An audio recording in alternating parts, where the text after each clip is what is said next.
আমার আল্লাহ যদি আমাকে উপরে উঠাতে চান তাহলে কোনো মানুষই আমাকে নিচে নামাতে পারবে না।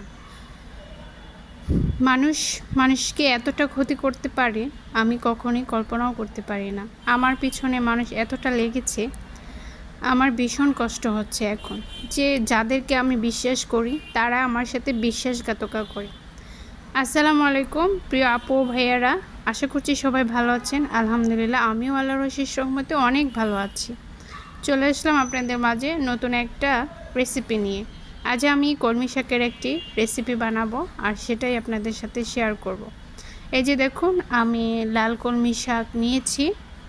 এখন আমি কলমি শাকগুলো বেছে নিব, কচি অংশগুলো নিয়ে নেব এবং শক্ত অংশগুলো ফেলে দেব। এখন আমি এগুলোকে কেটে নিব।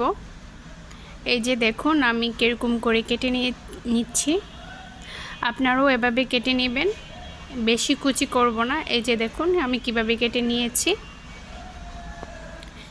এরকম করে আমি সবগুলো কলমি শাক কেটে নিব। যারা আমার ভিডিওটি দেখছেন দয়া করে একটা লাইক, কমেন্ট এবং শেয়ার করে দিবেন। আর অত্যন্ত আমাকে একটু ওয়াচ টাইম দেবেন।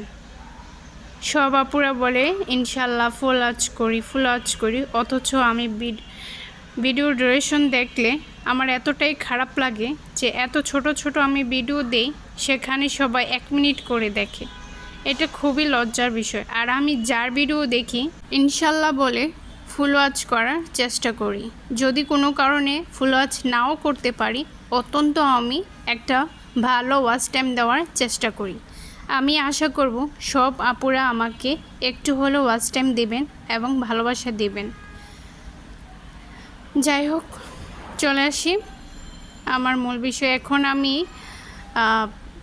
কলমি শাকগুলো ধুয়ে নিচ্ছি। যেহেতু আমি বেশি কুচি করিনি, সেজন্য আমি কাটার পর শাকগুলো ধুয়ে নিয়েছি।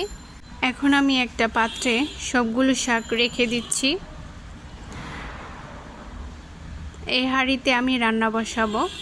এই যে দেখুন আমি চুলায় বসিয়ে দিয়েছি।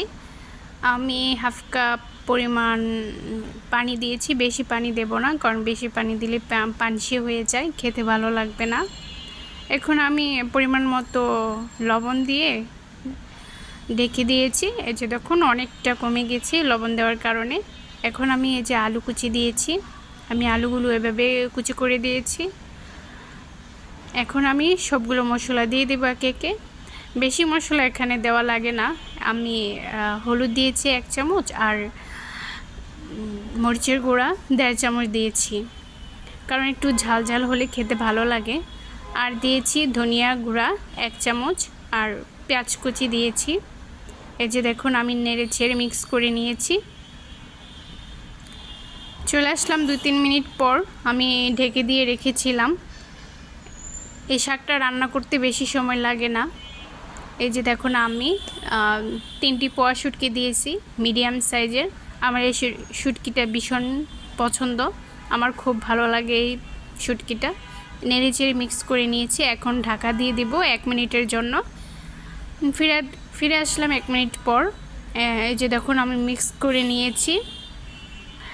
এভাবে রান্না করে আপনারা ট্রাই করবেন, এতটাই খেতে মজা।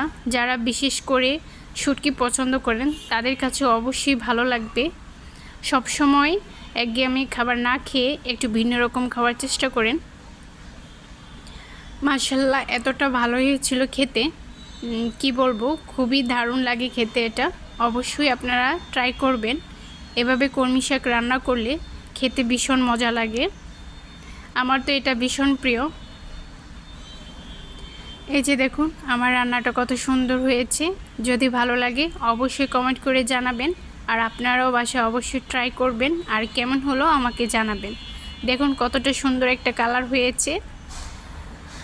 আজ এই পর্যন্তই। সবাই ভালো থাকবেন, সুস্থ থাকবেন, আমার জন্য দোয়া করবেন, আমার পরিবারের জন্য দোয়া করবেন, আমিও সবার জন্য দোয়া করি। সবাই ভালো থাকবেন। আল্লাহ হাফেজ।